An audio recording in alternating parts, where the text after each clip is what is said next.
Buenas noches. A mi amigo Alex, al igual que a mí, siempre nos había seducido el vértigo de lo inexplicable, ese territorio donde la realidad se deshila y las leyendas cobran vida. A ambos nos fascinaba el folclore de los fantasmas y las apariciones, pero mientras yo me perdía en la poesía del misterio, Alex, con su mente de ingeniero, se aferraba a la lógica como un náufrago a un tablón. Para él, cada historia era un rompecabezas con una solución terrenal, y su teoría favorita era la del bromista patológico. Imagina el subidón de poder, solía decir, arqueando una ceja.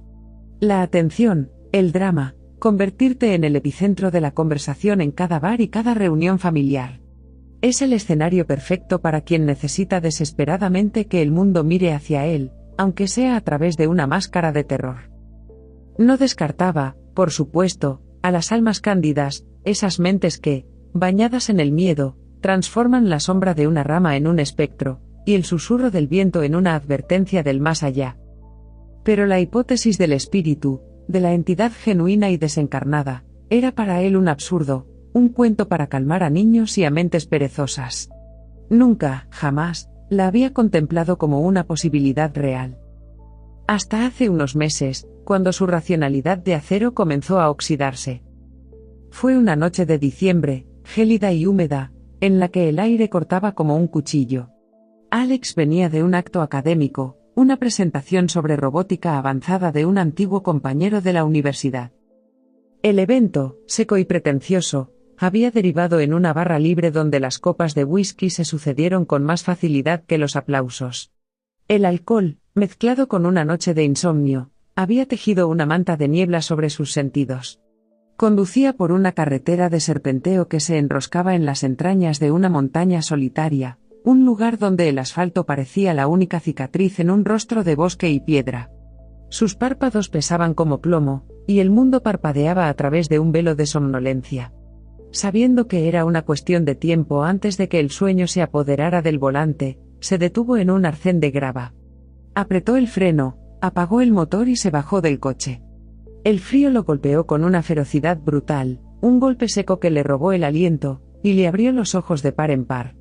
Se encendió un cigarrillo, pero apenas llegó a la mitad, el viento le helaba los dedos, y el humo se deshacía en el aire antes de poderlo saborear. Ya despejado, volvió a subir, arrancó el motor y se sumergió de nuevo en la noche. La carretera era ahora una criatura viviente. Las luces largas del coche eran dos dedos temblorosos que escudriñaban la oscuridad, revelando por un instante árboles retorcidos que parecían gesticular en silencio, y rocas que se alzaban como tumbas antiguas. El silencio era absoluto, solo roto por el zumbido del motor, y el crujido de los neumáticos sobre el asfalto helado. Pasados pocos kilómetros, en una curva cerrada donde la visibilidad se reducía a casi nada, lo vio. Una figura caminaba por el arcén de su izquierda, en dirección contraria a la suya. Fue un destello, un fotograma borroso, pero suficiente para grabar en su retina la imagen de un hombre alto y esquelético, de una palidez enfermiza, con barba y bigote, vestido enteramente de negro y coronado por un sombrero de ala ancha. Alex reaccionó por instinto, mirando por el retrovisor. Nada. Solo la carretera vacía y la noche devorándolo. Se frotó los ojos, atribuyéndolo a una alucinación, un eco del alcohol. Pero no. Unos kilómetros más adelante, volvió a aparecer. Exactamente la misma figura, en el mismo lado, con la misma andar decidida y fantasmal. Esta vez, Alex frenó ligeramente, el corazón martilleándole contra las costillas. Volvió a consultar el espejo. De nuevo, nada. El pánico, frío y afilado, comenzó a trepar por su espina dorsal. No era solo miedo, era una confusión profunda, una sensación de que las leyes de la física se estaban disolviendo a su alrededor. Decidió que pararía en el próximo lugar seguro, que el alcohol le estaba jugando una mala pasada.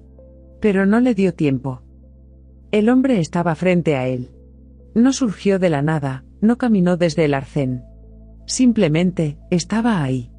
En medio de la carretera, a pocos metros del parachoques, como si hubiera sido teletransportado desde el retrovisor al centro de su mundo. Inmóvil. Los faros del coche lo bañaban, revelando los detalles que antes solo había intuido. Llevaba un traje oscuro, de un corte anticuado, con alzas en los hombros y cuello alto. El sombrero, un sombrero de copa o de ala ancha, proyectaba una sombra que le oscurecía la mitad del rostro. Pero lo que más heló la sangre de Alex fueron los ojos. Eran dos pozos negros, dos vacíos que parecían absorber la luz de sus propios faros, mirándolo fijamente, atravesándolo, conociéndolo. No mostraba intención de moverse. No había miedo, ni sorpresa, ni hostilidad. Solo una presencia abrumadora y silenciosa. Alex, con los nudillos blancos sobre el volante, tuvo que frenar de golpe. El coche se detuvo a escasos metros de la figura. El silencio se hizo tan denso que podía oír el latido de su propio corazón. Necesitaba una explicación racional. Quizás era un loco, un caminante nocturno. O una trampa, un señuelo para un atraco. Con esa idea en mente, pulsó el claxon. El sonido estridente desgarró la noche, pero el hombre no se inmutó. Ni un parpadeo. Alex se negó a bajar la ventana, a interactuar. Su instinto le gritaba que huyera. Puso la primera marcha y comenzó a avanzar, despacio, despacio, esperando que la figura cediera el paso. Pero no se movía. Estaba a 2 palmos del parachoques. Alex, en un arranque de pánico, echó la marcha atrás.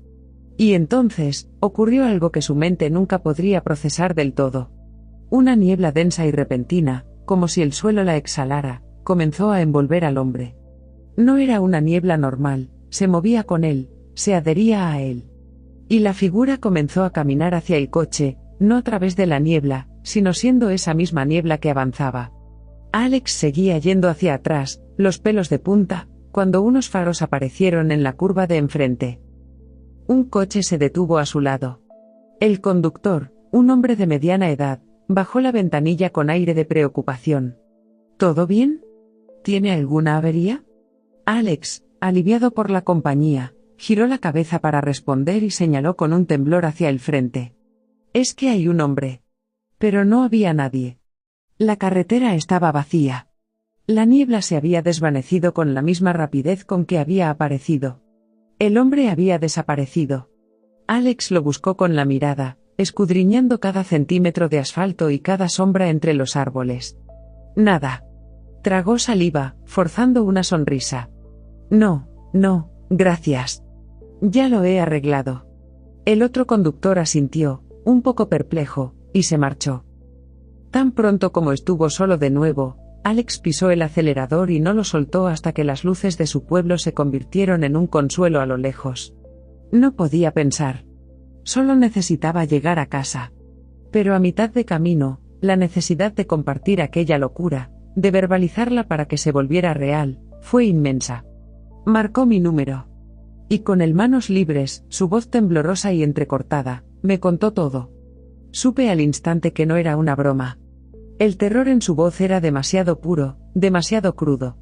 Traté de calmarlo, sugiriendo explicaciones lógicas, un borracho, un error de percepción, cualquier cosa que anclara su experiencia a la realidad.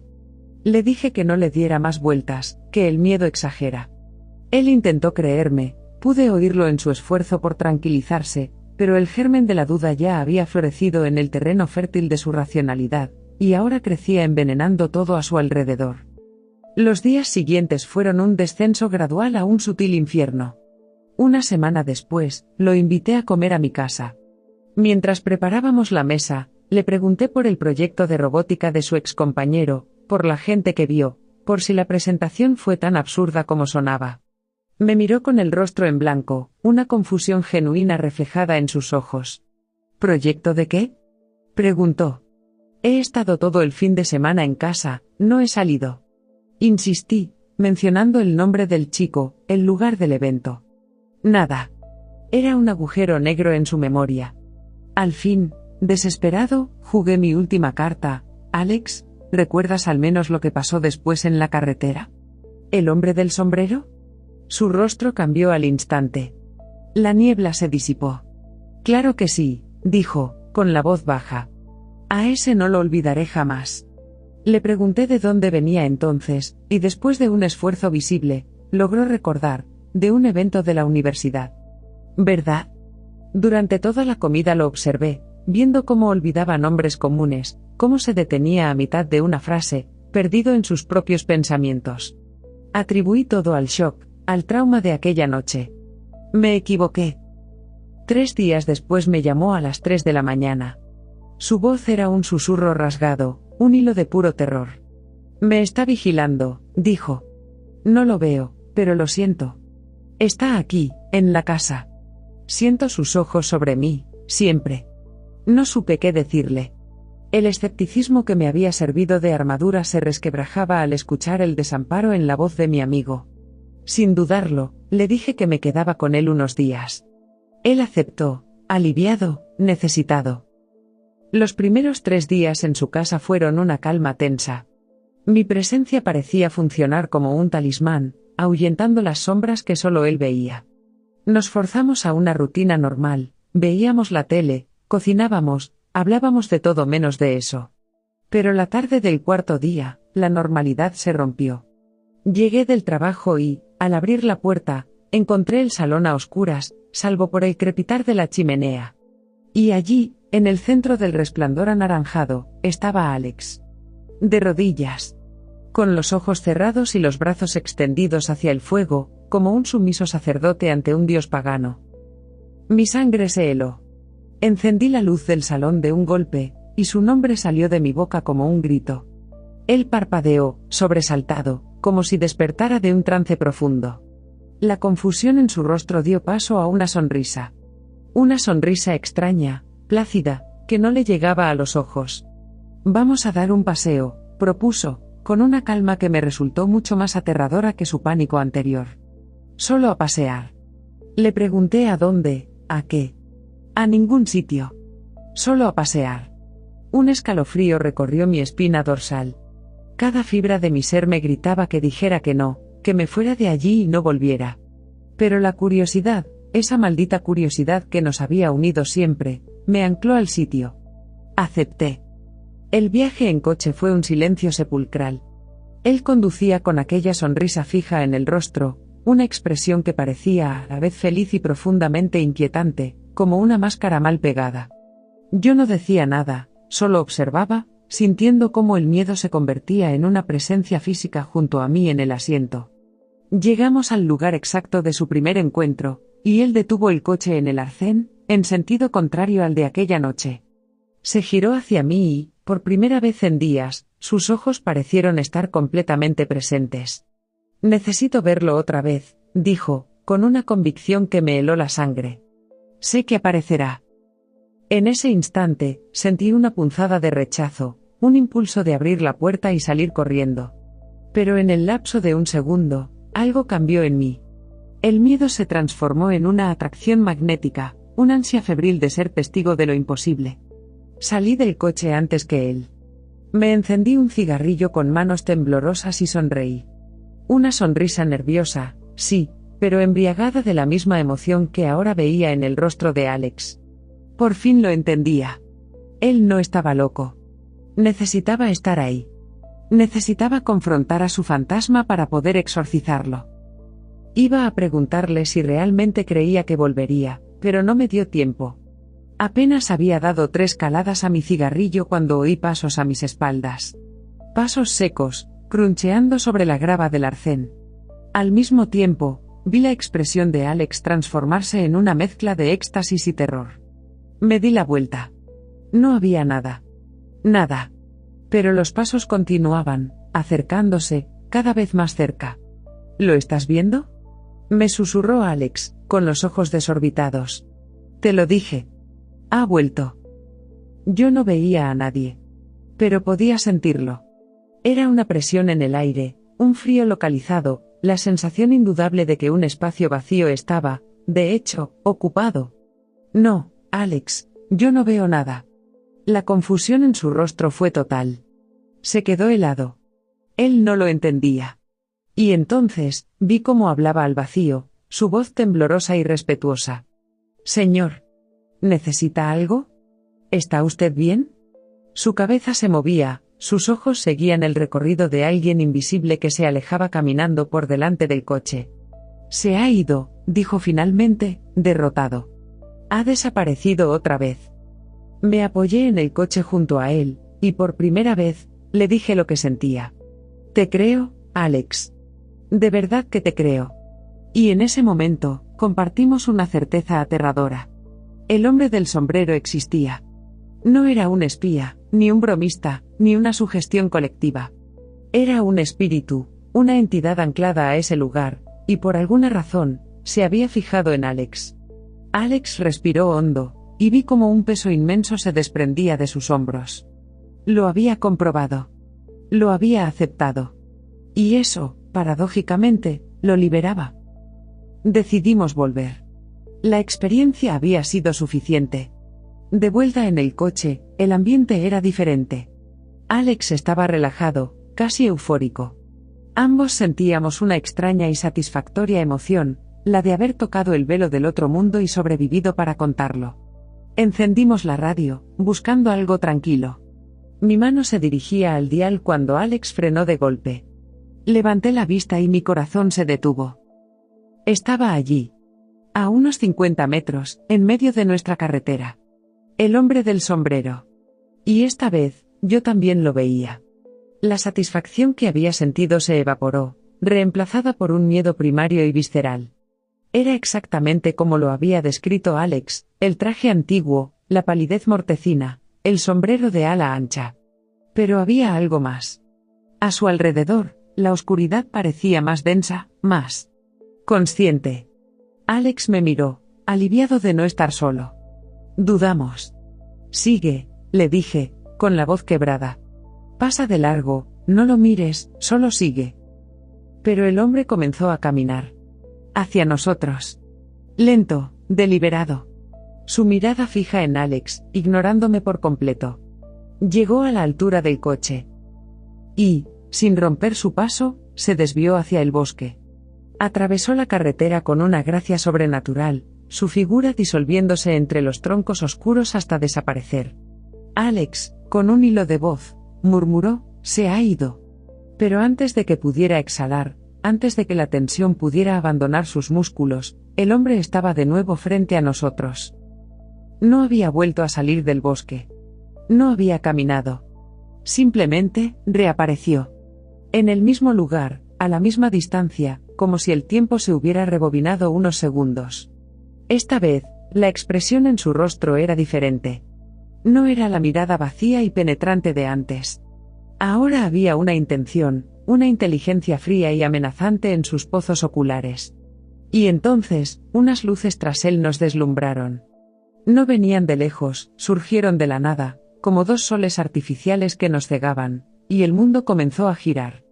Sentí una náusea abrumadora, como si el suelo se abriera bajo mí.